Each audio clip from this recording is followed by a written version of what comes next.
This right here is what keeps me coming back.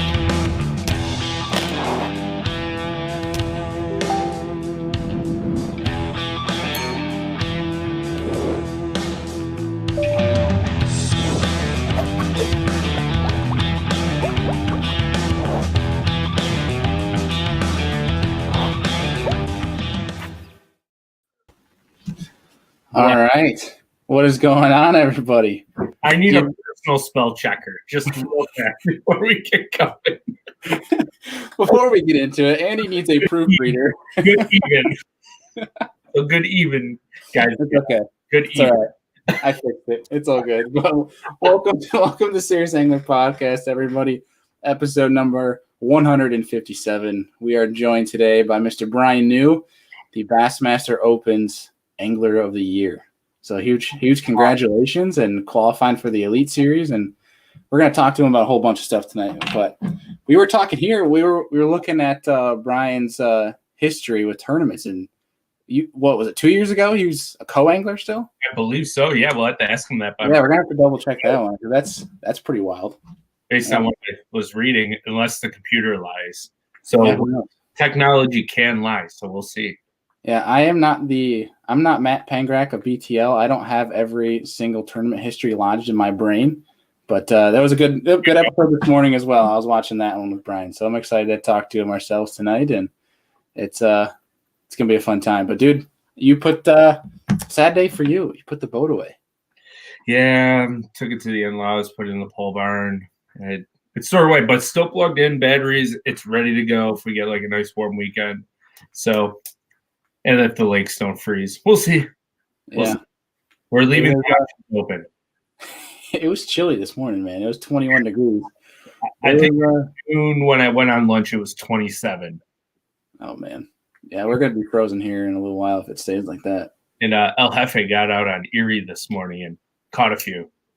Caught a few, or he caught a few? Caught a few. He only went for like 2 hours, then the wind blew. But he caught a few. There's still a sign of hope. There is. Water temp's still 44 degrees. We got like 3 more. We got a while. Yeah, especially because it's going to be 50 on Saturday. It's good. There's a glimmer of hope then. Oh, yeah, I got asked to go to the Salmon River to go steelhead fishing for a day trip. And I'm like, the wind's going to blow 8 to 12 out of the south. I think I'm going to go bass fishing. Yeah. What are you doing, man? Good grief. I would be. Yeah, we'll see. Yeah. So without further ado, let's get Bryan on here.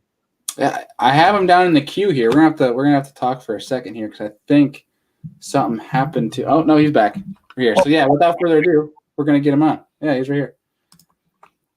What's going on, Bryan? What's hey. Oh, I had a phone call. Oh, the worst. That normally happens to me, so you can't be taking that role. What? I said that normally happens to me like every podcast, so you can't be taking that role for me. That's my job. Well, I screw up a lot, so. Hey, don't we all? Well, you apparently didn't screw up enough because you got the Bassmaster Opens Angler of the Year. So congratulations there, and also congratulations, dude. I saw you got married a little while ago, so big congrats there. And it must be quite the end of 2020 for you. Well, everybody keeps talking about how crazy and how bad 2020 was. It was pretty good. Like, I'm good with it. I'm good with it. There were some bad things, but hey, life. Yeah, it happens. Fair enough. Yeah. Well, Bryan, before we get too deep in the podcast here, dude, we want to hear your story, man. We want to hear, how you got into fishing, your first time going bass fishing, and who's the person that got you started? The main influencer. Well, really, like I grew up on Wiley, on the lake, lived on the lake, and so I mean, me and my brothers, very, very like my entire life. I mean, as far back as I can remember, we were fishing off the bank, just for whatever would catch, and whenever, well. I was probably 4 or 5, something like that. There was a tackle store opened up right up the street. It was a convenience store, but they had like a grill and they sold tackle. And I started hanging around up there, and all the guys that fished around here, they would come in and just hang out. Well, I started becoming part of that hangout, and just kind of went from there. I started pestering everybody all the time, take me fishing, and it just snowballed from there. It just kept going and kept going.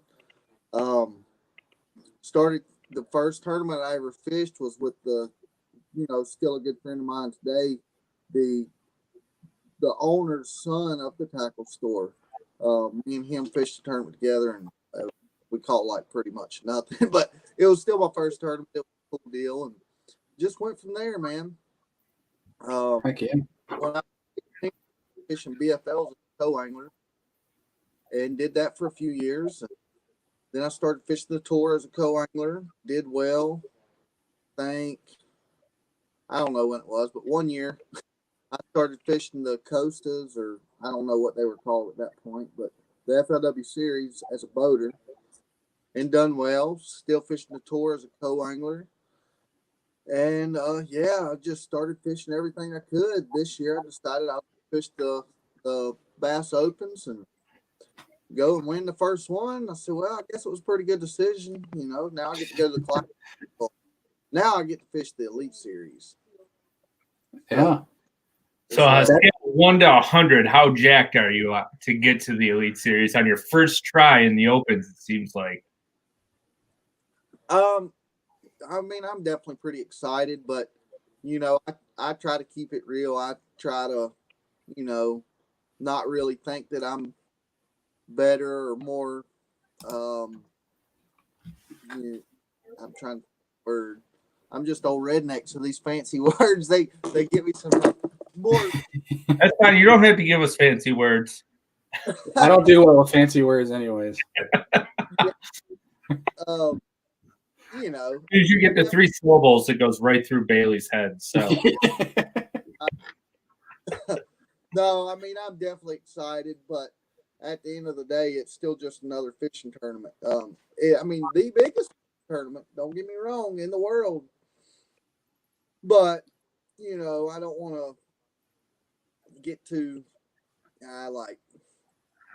over my head in it, I'm going to go do my thing, and I'm not going to let myself think that it's any bigger than anything I've ever fished. And I'm going to, hopefully hold my own, hopefully make some money, hopefully not go broke. And, that's what we're going to try to do. Yeah. Well, I think, you already qualified for the Classic with your open win. So I think that's already an automatic 10 grand, isn't it? Yeah. Yeah. Yeah. So there you go. You already made money. Now you just go fishing. I think that's why a lot of guys, why some guys don't do well in tournaments, because especially a Classic level, they think too much. I mean, it's good to, be prepared, but some guys think too much and then they overthink it, which it sounds like that's what you're trying to get at. Yeah, I'm definitely, don't get me wrong, I put a lot of thought into every tournament. I always do, but I get just as jacked up to fish a Thursday night tournament here on Lake Wiley as I do, a Bass Open, which is the biggest thing I've ever fished to this point. Next year it's going to be a little different story, but it's still another fishing tournament. Yeah. Heck yeah. That's how you know that this is what's for you. When you can get that jacked up, whether it's from the local, 10 boat derbs to, the big stage, that's how you know you're in it for the long haul, which I've been hearing from a lot of people, dude, that you're in it for the long haul. You're somebody who didn't make it their first try for no reason. Well, I'm definitely here until I go broke. So, heck yeah. Dude, that had to be such an adjustment starting in, Andrew, you said it was 2017? We had to confirm it. In 2017, you fished the FLW Tour. That was the last year they had a co-angler side, right? It was 2017 for the FLW, I believe. I don't know. So I won co-angler of the year in 2016, and I think the next year they actually went to 7 tournaments, and I only fished 6 of them because I went to fish the Race Scott Championship, so I had to miss one. Mm. I actually finished third in that deal, so I'm glad I missed one. It was Yeah. I made $10,000 that week. Nice. I think it's just awesome though that just a few years ago you were still being a co-angler, and now you're on the elite series. Yeah. It's so cool. I actually fished the Toyota Series as a co-angler this year, and a lot of people kind of made fun of me and gave me grief about it. But at the end of the day, it's all about making money. Now, I did terrible in that, but it was right here at the house. I didn't really want to take off of work to fish it. I knew it was going to be tough. I knew the way that I wanted to fish was going to be tough, mainly because of fishing pressure. You know, a level that of that size, the way everybody practices, it would have really hurt the way that I wanted to fish. So I said, I'm just not going to do that. I'll work all week. I'll pay my entry fee. I'll show up and I'll go fishing. And plus, on top of that, it was a waste. I don't even remember what the entry fee was, like $300 versus $1,800. And if I was to have to win, you actually win more because of the number of boats that they were getting. Yeah. So I look at it as, you know, hey, smaller investment, bigger win. If you win, I didn't, but it was still cool to go do it. I don't think I'm above anybody. I know a lot of people think that, oh, that guy's just a co-angler, you know, he's nobody, and not. I'm not saying everybody's like that by any means, but some people do, and those guys. I'm one of those guys. I was one of those guys. And hey, they work their butt off too. They're just there for the same reason. What would you say? So fishing as a co-angler, a lot of people think there's a lot of disadvantages, but would you say it actually was extremely helpful in furthering your career? So kind of like walk us through that whole co-angler process, because even this year, winning a Bass Open, you still hopped in as a co-angler. So what was your total objective, not just the financial means, but your total objective as fishing as a co-angler? Why would you do that besides the money part? Are you looking extra, like new things from people, or what? I mean, in the case this year, it was strictly just because I said, hey, financially, I think it's a good decision. It wasn't, but if I would have had it would have been. You know, because you can look back at that tournament, and it was really tough. I mean, it was very, very low weight that won that tournament. Maybe I could have done good if I was fishing as a pro. I don't know. I never will know because that's history. But to me, fishing as a co-angler is a totally different sport. Yes, it has its disadvantages, but hey, fishing as a boater has disadvantages as well. But you can't, if you take my success as a co-angler, you can't put it together with my success fishing as a boater because it's not the same. It's not. It's like golf and putt-putt. You're using the same tools and you have sort of the same objective, but it's still different. Fishing as co-angler, you have zero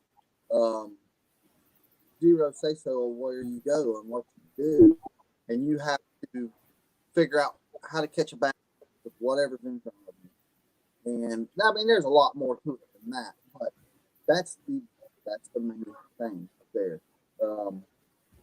Fishing as a boater, you have everything. You have the decisions to make. You have different things where you go, what you do when you get there. That's all on you. So you can be very successful as a co-angler, and honestly, I mean, not really be that talented. But then again, you can have, you can do really well as a co-angler and still be really good. That I don't know if that made sense. Not making sense to me in my, but but it helped. It helps you in so many ways. I mean, I learned from people that I was with, I learned from the people that I practiced with. I learned just the way fishing is, different parts of the country, traveling. But honestly, 100%, the number one thing that I learned, I taught myself how to catch a fish with whatever's in front of me. And because you had no say so, you had to figure out how to catch a fish with what's in front of you. And another thing that it was always big to me was respecting the guy in the front of the boat, not trying to fish against him, not trying to get in his way, not trying to say, I don't care if he catches them, I'm going to try to catch whatever's there.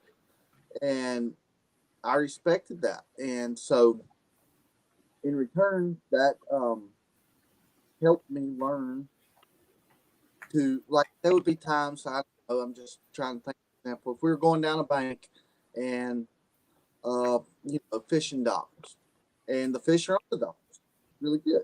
Well, of course, I want to fish them, but I'm going to let him do his thing, get done with it, and then I'll do it. So in the meantime, I'm going to try to figure out, fish something else that's around there, and try maybe throw out in the middle of the pocket, maybe throw it one single rock that you see on the bank, just something like that. Yeah. And it taught me, I say the middle of the pocket because that's something I did a lot. And that's something that you don't think about. You don't think about throwing in the middle of the ocean and catching a fish with, that's not on a target. But I did a lot. And it opened my eyes. It really did. And now with the sonars that we have nowadays that you can actually see the fish live, it blows your mind to see the fish, the amount of fish that are in the middle of nowhere. And that's the fish that don't get fished for. They now, but they were whenever I was throwing in the middle of the pocket and everybody else was throwing at the dock. Are you do you have Panoptics on your boat? I do. That's awesome. Good. You've got to know what you're going with it. You got to know. It's kind of like that song. You got to know when to hold them and know when to fold them. Yeah. Yeah. I mean, it's something like that's not something that 100%. I mean, most tournaments that you're going to be able to beat somebody with, whether somebody with Panoptics versus somebody that doesn't have Panoptics. The odds are in someone's favor, I think, if they have Panoptics, depending on the tournament. I think it's a huge advantage over somebody that doesn't have. It's got its place. It's never going to have its place everywhere. But yes, it's definitely got its place. Yeah. So my little got her baby doll. She's showing me her baby doll.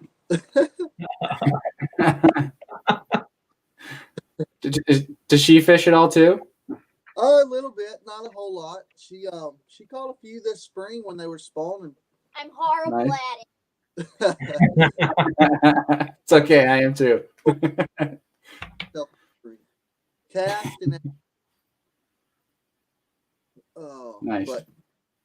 So talk to us here. I'm curious, your mindset going, obviously it's your first year in the Open, so I'm curious your mindset going into that first Open on the Kissimmee chain, your mindset going into day one, and then your mindset leaving that tournament with a trophy. Well, how did that change? Did it change at all? Do what now?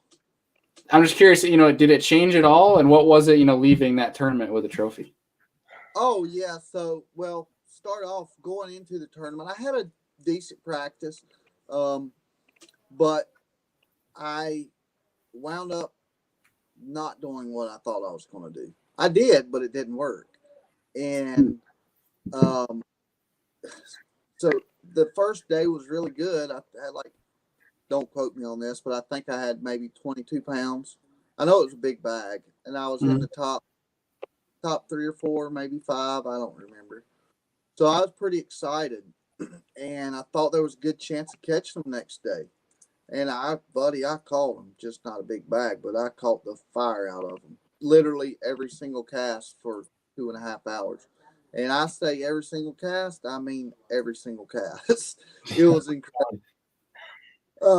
So I made the cut, and then I wound up winning it. I don't think I was going to. It wasn't a great day. I only had maybe 15 pounds, but it was enough. But no, leaving there, oh man, I won a lot of tournaments. I've won some really big tournaments, but never anything like that. I mean, I've won more money than I had that tournament, but the people that I beat, and I know that kind of goes against what I just said earlier about, it don't matter who you're fishing against, Right. But it was an assurance to you, though. But yeah, it was that. Plus, I qualified for the Classic. Dude, that's a big, big deal. Some people do it every year, but in the real world, like, there's really not that many people that have ever done that. I mean, if you look at all the people that fish. Mm-hmm. Maybe a couple thousand have ever qualified for the Classic, maybe. Yeah, I mean, that's pretty special.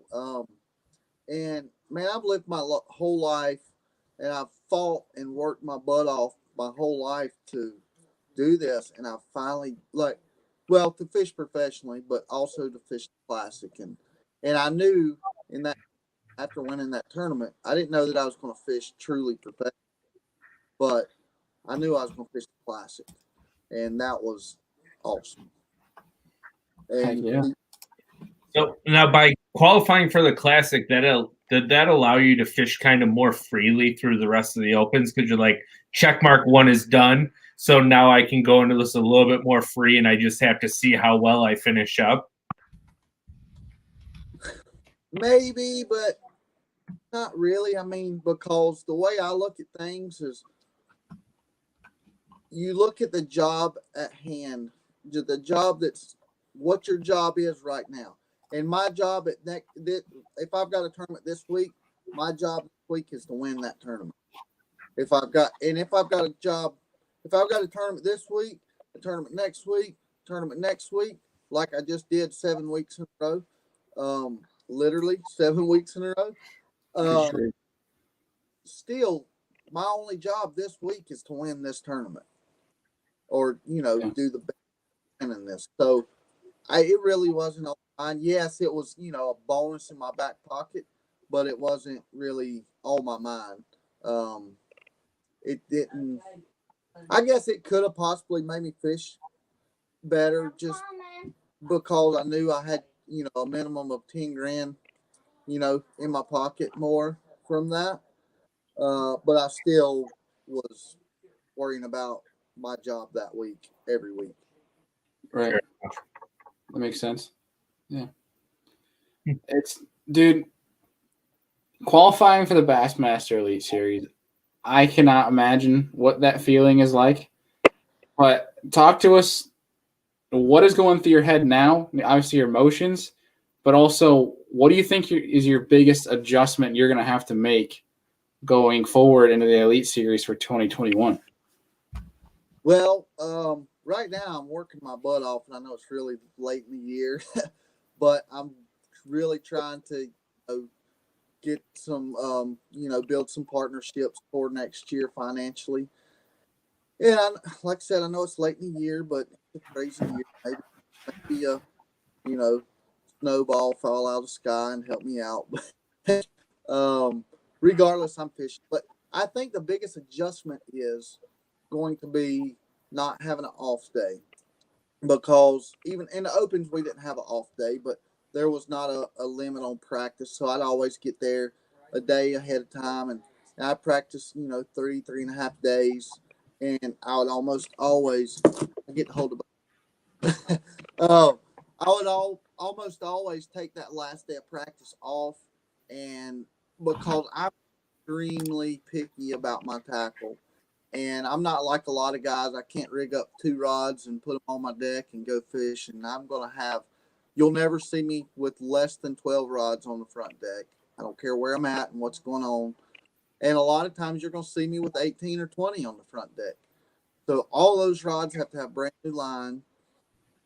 Everything's got to be flawless. All treble hooks got to be good. I've got to check all that. I've got to go through my tackle, make sure everything's good. It literally, after practice for every tournament, it takes me 5 or 6 hours to make sure everything is right. So that's going to be the biggest adjustment. I've already got some ideas on my head how I'm going to approach that and be as time efficient as I can there. But plus, you got to rest a little bit. You have to have some rest. You can't be slap wore out. So that was another reason I like the off day. I'm not going to have that next year, so that's going to be my biggest adjustment. Heck yeah. Fair enough. Yeah. Well, we have some questions here on the message board, and there's one from Sean Murray, and he asks, what's your favorite lake to fish, and what makes it so good? So I got 2. It's either Eufaula or Seminole. Those 2 are my boys. I won a big event on both of them last year, and I finished 3rd in a big event on both of them this year. But they just got them. They've got great big ones. I just jive with them. They're good lakes, man. They're special to my heart. And I've got good friends at both of them, and that I stay with. And so I always have a good time, regardless if I do good or not. Have a good time at both of those lakes because I'm with my friends that I don't get to see unless I'm at that lake. But the lake, man, Seminole's got it. Seminole's got some of the best grass in the country. Eufaula's got the best offshore fishing in the country, in my opinion. And I love both of those. Those are 2 things that have made me a lot of money, and I hope continue to. Heck yeah. Sure they will. Yeah. Hope. Tim Creighton in the message board as well asks, what 2021 elite event do you have circled on your calendar already? Does the Classic count? I'd say that counts, but let's toss it to the regular season though. Let's toss it there and see what you can say. Johns River, just because it's the first one. Same thing I just said a minute ago. This tournament is this week. This is my job now. I really couldn't sit here and tell you. If you asked me what the schedule is, I couldn't tell you right now. I know we go to St. John, a few other places, but I don't know what the whole schedule is. It don't matter because I'm going. It's a bass tournament, and I'm going to be competing in it. I'll do my homework and go see how I do. Now, if Seminole or Eufaula was on there, might be a different story. I would say definitely them. But other than that, it doesn't matter. It's still a tournament. It's still a lake. We're still going to catch bass. So I'm excited there. Yes, there's some places that I don't like, across the country. And not meaning they're bad fisheries, just places that I don't understand or I don't jive with. But at the end of the day, they're always a bass tournament, still a lake, still going after the same thing. Yeah. Daniel Perry asks, which Daniel Perry is, shout out to him. He's one of the big hosts at Paddle and Fin podcast. It's probably the biggest kayak fishing podcast. And he's down in the Alabama area. And he asks, I know Thrift is your buddy, but do you feel like the elites are the place everyone wants to be now? I know they're where I want to be. I can't speak for anybody else. And I think it's plain as day. You can see what's going on. You can see people that are going places and people that are going other places. Everybody has what they want to do. And at the end of the day, everybody wants to make a living doing what they love. And Bryan knew he wants to go fish the Bassmaster Elite Series, and he's going to. But that's me.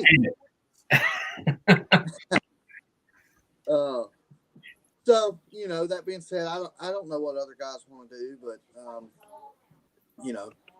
to me, the biggest stage on bass fishing is the Bass Elite Series. And it always has been. I truly believe it always will be. I could be wrong, but Heck yeah. That's awesome, dude. But if thrift is your buddy, does that mean that your organization of your rod deck with 18 to 20 rods, is that about similar or on par, or are you much messier? No, we're like, and it's funny because everybody thinks that I took after him. And don't get me wrong. Oh, here we go. Exactly. You is what you're saying. No, I mean, I'm way cooler than him anyway. So,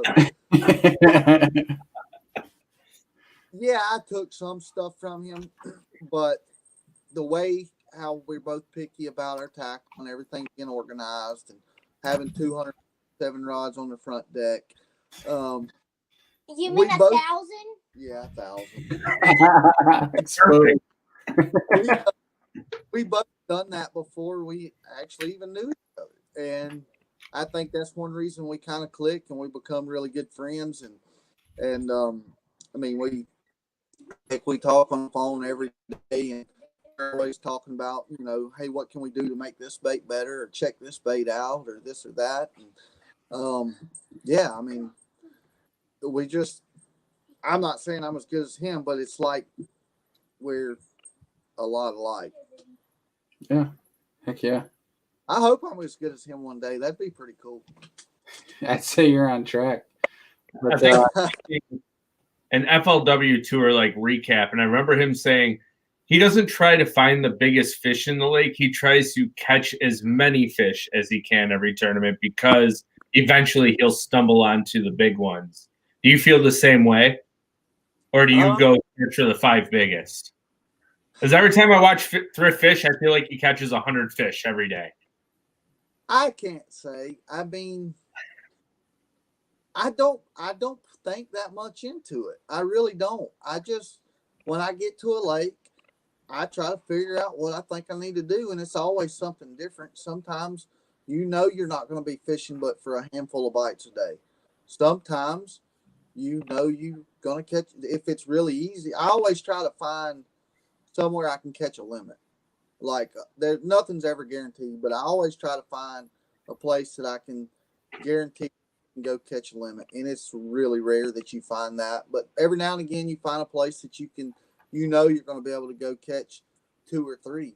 And if you find that, you found something special, because no matter how good the fishery is, at some point during that tournament, it's going to get tough because of the pressure from practice, the pressure from locals, and then the pressure from the tournament. So going to get tough everywhere at some point during a tournament, and you're going to need to be able to go catch a keeper or 2. Yeah, heck yeah. Now, in your tournament career, what would you say is or was your turning point, like that defining moment? Whether it was a win, maybe it was a loss, but you still took a lesson from it. When did you know that this is what you wanted to do for your career? Oh, shoot. When I was, I don't know, probably 8 or 9 years old, that's when I knew it's what I wanted to do. Yeah. But do you kind of mean like when I really felt I made it or I could? Yeah. Let's do this. Let's do, one tournament where you felt like you've made it, which I'm sure is in recent, obviously, but then also a tournament where you think, I can do it. Like where it was almost kind of like a self-assurance where like I can keep up with these guys. Man, I don't know. I never, and I still, I don't know. I mean, the last 2 years have been extremely good. I mean, I've done really well the last 2 or 3, especially last year. I won the Race Caught Championship last year on Eufaula in April. And I know that's not a national level event, but there was roughly 200 and some odd boats in that tournament. There was some extremely good locals, some extremely good fishermen, and I had 98 pounds, almost 99 pounds, and I don't remember what I won by, but I think I won by 10 pounds. And that tournament, everything was so easy. I called them so easy. It was like, I don't know. It was unbelievable how easy it was. Except for the last day. The last day was not easy. Not compared to the first 3 days. I think after that tournament, I made a lot of money there. So that was pretty incredible. Plus, doing what I did to catch that kind of weight that many days in a row and beat that many guys that bad, that said a lot to me. But then that last fall, I won that tournament at Seminole by 15 pounds. And I started thinking about, after that, the things that happened whenever I won these tournaments. And everybody is always, and I practiced with Thrift when I was fishing the tour as a co-angler. Everybody always gave him crap about he was a liar, saying that, I'm not catching them. I don't know if I'm going to catch them in his practice. And dude, I practiced with him. I was in the boat with him. I seen it. Like, it was normally pretty bad. Like, but now I get it. I get it now. Because those tournaments, the way everything went down, things just happened. And I would be 100% honest. The 3 big tournaments that I've won the last year and a half, I really, truly feel like I don't even deserve those wins because the way that it happened. Because it's almost like it was given to me. All 3 of those were given to me. It was that easy.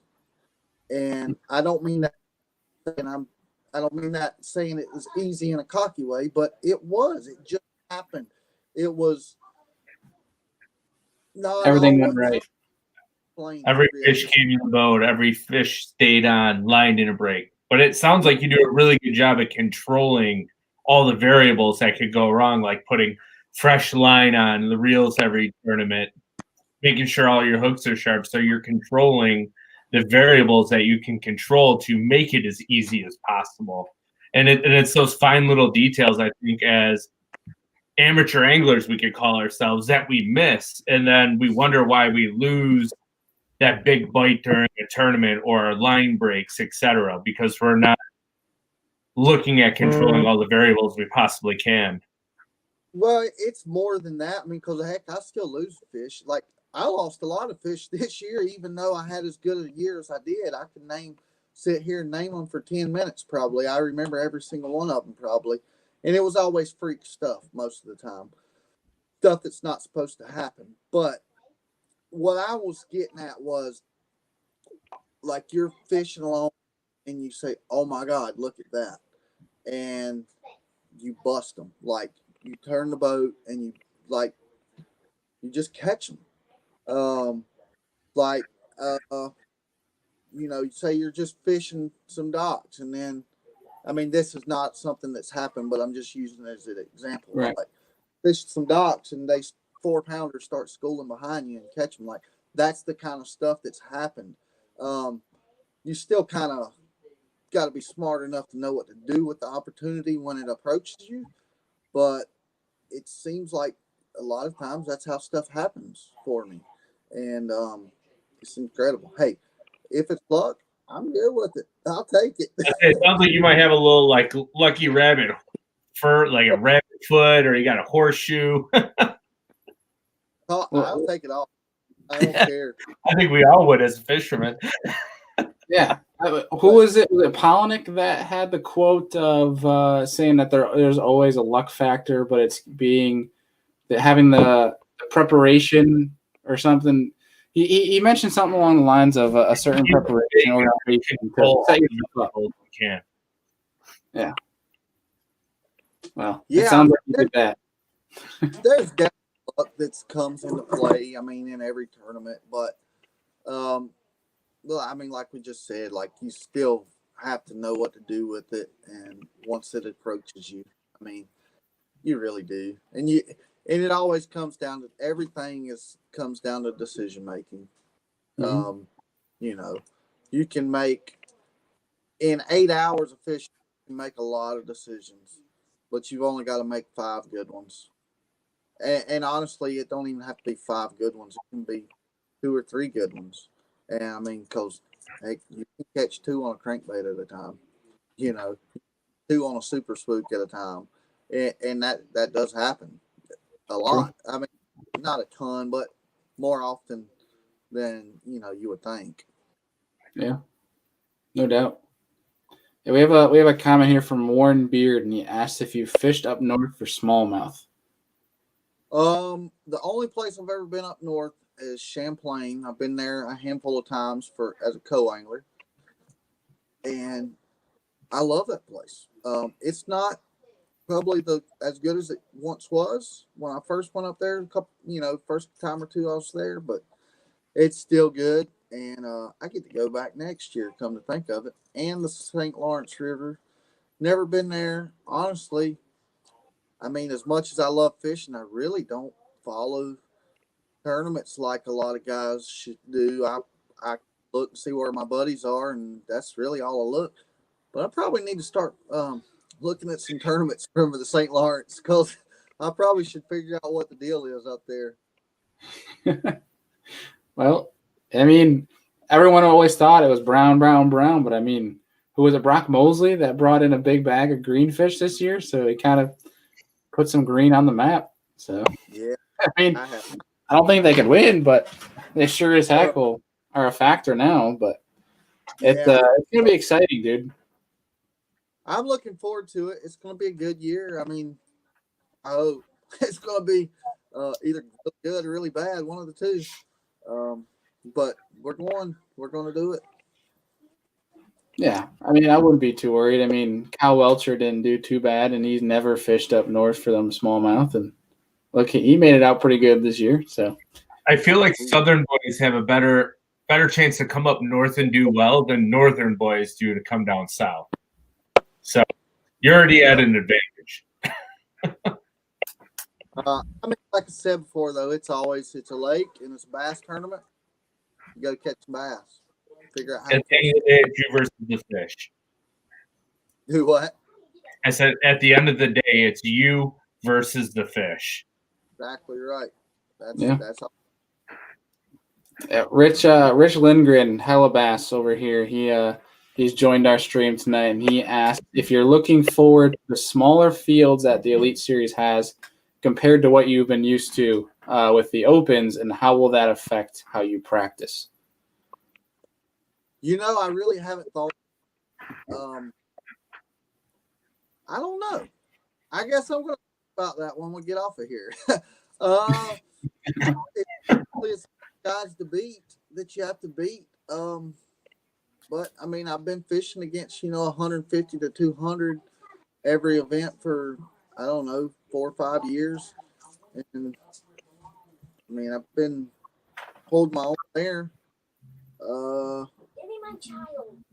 I might not do as good. Come think about it. I don't know. Here she is. Are like that. I'm sorry. Ladies. That's fun. Yeah. Rich's comment here. Yeah, he goes, Northern fish are dumb. Don't sweat it. I'm sure you've heard the stories. Let's see. We got a question here from Mark Louderbaugh. I believe I hope I pronounced that right. We're gonna put it up on the screen. I apologize if I pronounced your last name wrong, Mark. But he asks, when the water is slick with no wind, high bluebird skies, what do you do? It's just what's going on. I mean, don't throw a spinner. People think finesse fishing is always light line and shaky head, that kind of stuff. And it's not. To me, finesse fishing is sometimes slow, sometimes maybe a smaller bait, but slow and methodical is finesse fishing to me a lot. Something subtle, with a jig, trig, jerk bait. Some people call a jerk bait subtle, but It is. Yeah, it might be snap, snap, snap, but it's like snap, snap, pause, snap, snap. You know, Yeah. top water good. Even though it's not subtle, a lot of times top water's good when it's slick and calm and sunny. You know, if it's the right time of year. Yeah. I've had some of my best top water days ever when it's slick, calm, and sunny, bluebird skies at noon. Some of my best times. It's funny, in a couple team trails this year, I picked up a topwater at like 1 o'clock in the afternoon. You get a bonus bite. My partner would be like, "What are you doing throwing that?" I'm like, "You'll see." And all of a sudden, one slurps it. You're like, "That's why." All day. But it's all situational based. It is. It is. Yeah. So looking at yourself as an angler, Bryan, what if someone asked you, what's your niche? What are you known for? What do you want to be known for when it comes to the style of fishing? If you could name one style, a technique, whatever it may be, as yourself as an angler, what would you name that? I mean, honestly, I don't care what I'm known for, but I was a junk fisherman. I mean, fish what seems right. Don't get dialed into one thing. Just fish what seems right at the moment. I mean, that's what I do. It's not always like that, but a lot of times it is, and I feel like that's what I'm the best at. Not saying I'm the best at it, but I feel like that's what I'm the best at. Right. That makes sense. Awesome. Late first day, I only caught 7 bass all day, but I caught 7 bass on 5 baits, and the first 5 was on 5 different baits. So I think you can call that junk fishing. Yeah. One of my favorite things to do, and I always find it funny, like I'll catch one on, say I'm like flipping a T-rig, and I'll catch one on, and I'll just instantly set it down and pick something else up. And I'm like, why did I do that? But then you catch one the next cast, and then I feel like it's just you have that gut, and you have to go with your gut. Mm-hmm. Oh, yeah. And that's one reason that, I always have, 92 rods on the front deck. Yeah. Because there's always going to be opportunities approach you, different opportunities that are not going to approach you, but maybe once that day. And you already kind of know what you're going to be doing for the most part. And like the way I practice and dissect the lake and whatever I'm planning on doing, I kind of know what opportunities there's a chance for. So I'm prepared for every one of those. And I may only use the rod one time in the day, but I don't have to dig it out of the rod box. I don't have to sit down and off and tie it on. You're just saving time. Yeah. It's all about time efficiency. I mean, it's more than that, but that's a big part of it. Mm-hmm. Right. Yeah. Andy, you got anything left for Bryan before we hit him with our last question here? This is great. Thank you for joining us. We know you're very busy right now. So the next question is the toughest one of the night. So we're sorry to stump you for a second. It's Bailey's home run hit. So if you haven't listened to any of the podcasts, then you don't know what's coming, and that's fantastic. Oh, cool. Really? Well, if any of the folks still watching and listening have any questions too, be sure to submit those. And if we can get any last minute questions here, we will. But Bryan, our last question for you is my favorite question to ask each show. And basically what it is if you could sit down, have a steak, have a beer with 3 different folks, whether they're alive currently or they're alive 500 years ago, doesn't matter. They don't even have to be the fishing industry. If you could invite 3 different folks to sit down, have a steak, have a beer, who are you going to invite and pick their brain? Oh, gosh. Donald Trump. Okay. I don't know who else. Oh, shoot. Were you a sports guy growing up? Did you play any sports growing up? You fish. No. I love it. I love it. It's 100% fishing. It's great. Oh, I got the guy right here. Bailey's a huge hunter, and I'm a big fisherman. All I do is fish when I can. So, yeah. I'm trying to think, man. Like, I I know pretty much everybody for the most part that I look up to and stuff like that. I tell you what, like, we don't talk on the phone all the time, and we're not like best friends, but Larry Nixon to me is the biggest legend that's ever hit bass fishing. And I think that's the first Larry Nixon we've gotten. like, Larry is the man. Anybody can say what they want about anybody. There's a lot of legends, but Larry is the legend in my book. That's sweet. But I could probably make that one happen. I guess I don't know. How about for the last one, because it's apparently it's pretty tough because you know a lot of these guys, and I'm sure it has to be make your decision hard. But how about last person is the first person you're going to call if you want to have a good time? Oh, have a good time? JT Kenny. I like that. He's a personality. Yeah. Yeah, we always have. Sounds like you've had plenty of good times with JT. Sometimes, but is there really such thing as too good? No. This is true. A fair point. This is very true. That's a great three. Trump, Yeah. Nixon, and JT Kenny. That's a wild three right there. That'd be a crazy steak dinner at like a fancy restaurant. Yep, even Rich agrees. JT's never ran from a good time. That's funny. Well, Bryan, we want to say thank you for taking the time out of your night to come and join us and speak with us and the folks. And we really appreciate it, dude. And we wish you the best moving forward. We'll be cheering for you on the 2021 Elite Series. Oh, thanks for having me. It's been fun, and hit me up. Hopefully we do it again because another big accomplishment. Your mother just called my baby a boy. Well, accomplishment or not, you are always welcome on the show, and hopefully, this whole COVID madness dies down. So when you come north, we'll be able to link up with you. Oh, I like it. Sounds good, man. Y'all guys have a good one. Yeah, you too. Yes, sir. Take care. Have a good night. Yep. Y'all too, bud. All right. Good night. Good dude. Real good dude. That was awesome. I think it's so cool, and I think it's pretty inspiring to a lot of co-anglers as well, as being in the back of a boat only a few years ago, and now he's on the Elite Series. Yeah. And in the back 3 years. 3 years. And look at him now. I mean, like, that can go to show just how a couple of years putting in the work, getting in the grind, can make such a huge difference. Heck yeah. And things can happen. Things can happen so fast. I think that's pretty incredible. Let's see here.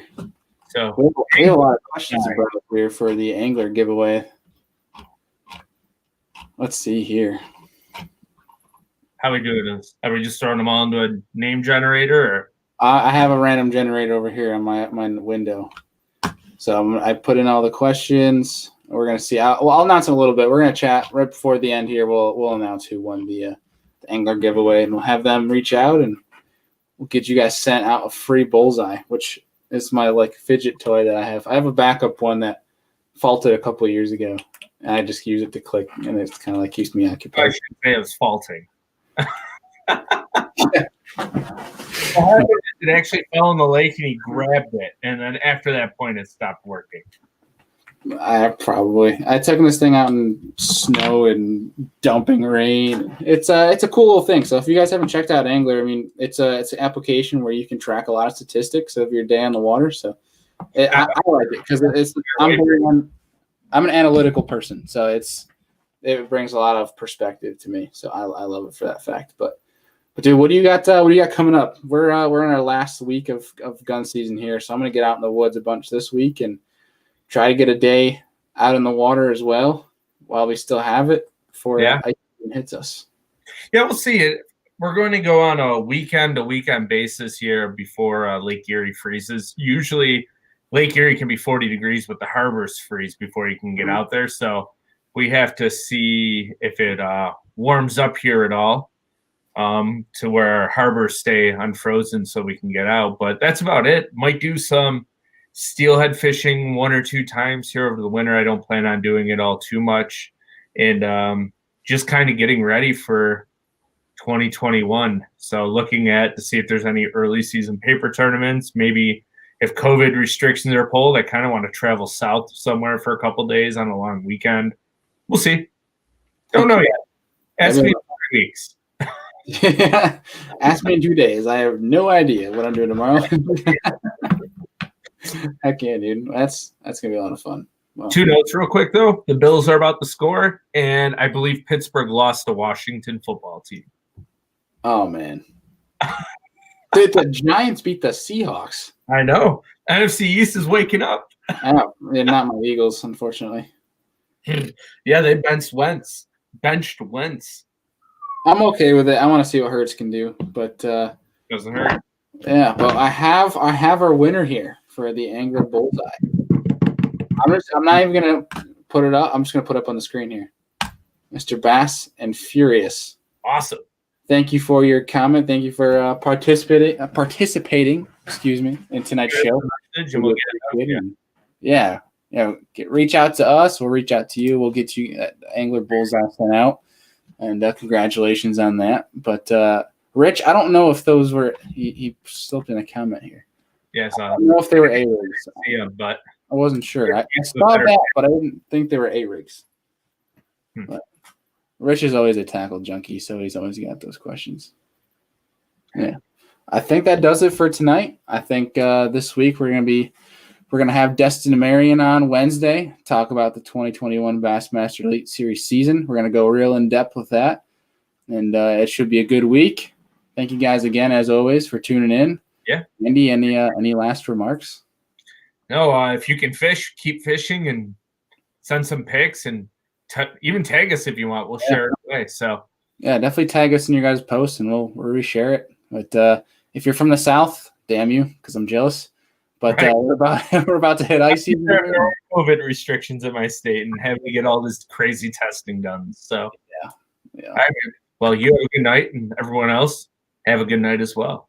Thank you guys as always for tuning in. Thank you guys for watching and listening. We'll see you guys on Wednesday.